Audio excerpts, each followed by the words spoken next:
Is it Ja or Nah? Wait, that's your line, isn't it? You nailed it, though. We're teammates. Ja or Nah? I don't see a situation where it's too much Nah for this young man. He's got a super bright future. But did you know his full name? Demetrius Jamel Morant. There you go. So let's bring in Ja Morant's college coach, Matt McMahon. Thank you, Coach, so much for joining us. So did Monica get the name right or what? Is that the full name? That's perfect. Perfect.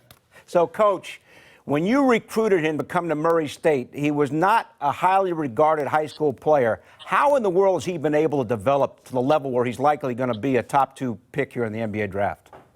Well, I think for me, he's got the perfect combination of everything you would look for in a point guard.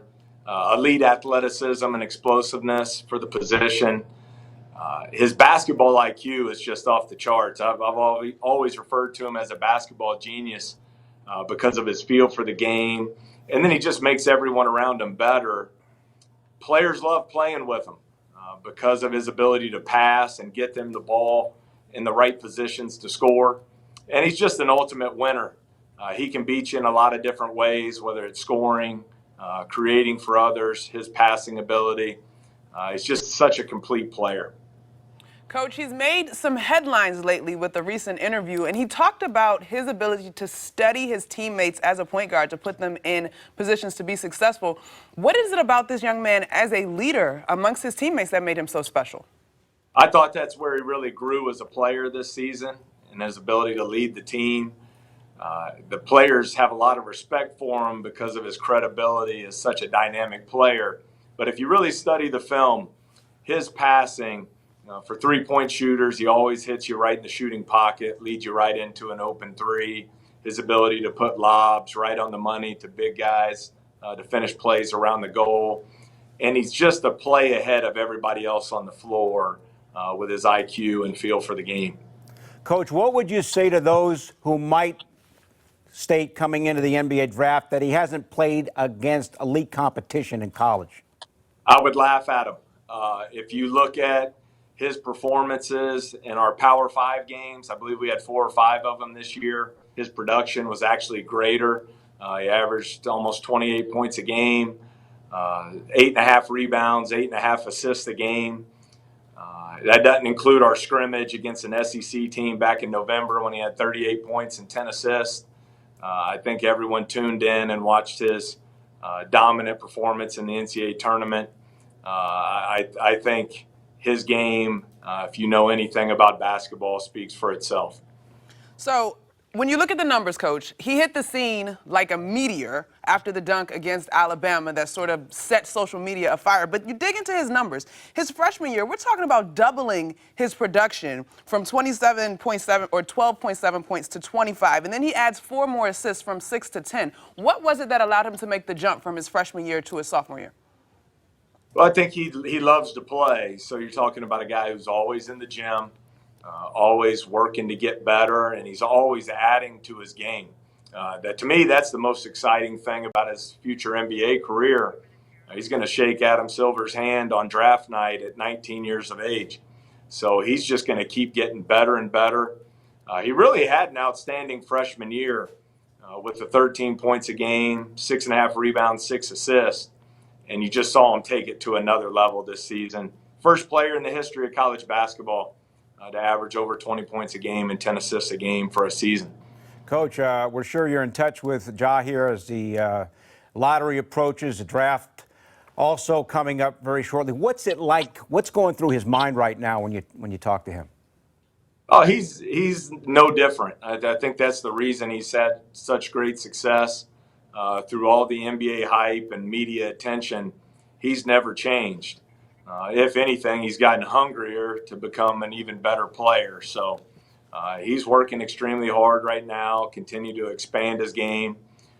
And I think you've seen that throughout his career, continuous, consistent improvement. Second half of our season this year, he shot 43% from 3. He was 7 of 8 from behind the arc in the NCAA tournament. So you'll just continue to see him getting better and better. Clearly, Coach, no question that Ja is all about his business, but he also said recently that he's kind of a jokester and likes to have some fun. What's maybe a joke or a memory that you have with him from this season that truly just split your belly open in terms of laughing? God, that's a great question. We definitely had a fun team. They were a lot of fun to be around, but I can't think of one off the top of my head. But I do think that's one of the things that really stands out about him is just how much he loves to play and that flair and that creativity and joy with which he plays. He's a guy who's going to put a lot of people in the seats, whoever's fortunate enough to draft him. If the Knicks coach are fortunate enough to draft Ja Morant, do you think he could handle things in New York and the atmosphere and what it's like to be a highly touted draft pick here in the big city? Oh, I don't think there's any doubt about it. He's just such a special player, very humble yet very confident in his ability. Like I say, I think he's going to sell a lot of shoes. He's going to put people in the seats because everyone wants to see what he's going to do next, whether that's jumping over a 6'8" guy to dunk on him or lob pass from behind half court. He just plays the game in an exciting way that few people can match. All right, Coach, thanks so much for coming through, but I got to ask you if this one's true from your perspective. He says that he fell into the Murray State recruiting process by accident. You guys were actually looking for his teammate. Is that true? Yeah, that's true. We were following our starting two-guard, Tevin Brown, and we saw him at a showcase in Spartanburg, South Carolina, chased him the rest of the summer, and he was under-recruited. But he did have an SEC offer and some A-10 offers. And fortunately, with all the great tradition we have here at Murray State and the success of point guards and the great crowds that we play in front of, we were blessed to get him here. And he was an absolute joy to coach. And I look forward to watching him play for many years to come. Now, Coach, we have some intel that you have an interesting interest in the WWE. We got you. What do you have? I grew up watching it back in the glory days of Stone Cold Steve Austin, of course, the Nature Boy Ric Flair. And like I say, we try and have a good time here. We work extremely hard as a program, but we have a lot of fun too. So the players enjoyed carrying around the championship belts these last 2 seasons. And now we got a lot of work to do to try and defend it again next year. Coach, can't thank you enough for dropping by. Great to meet you, and thanks for all the information on Ja Morant. Have a great offseason, and best of luck to you and your team next year. Thanks, Coach. Thanks so much. Thank you all for having us on. All right, Murray State basketball coach Matt McMahon, who loves wrestling.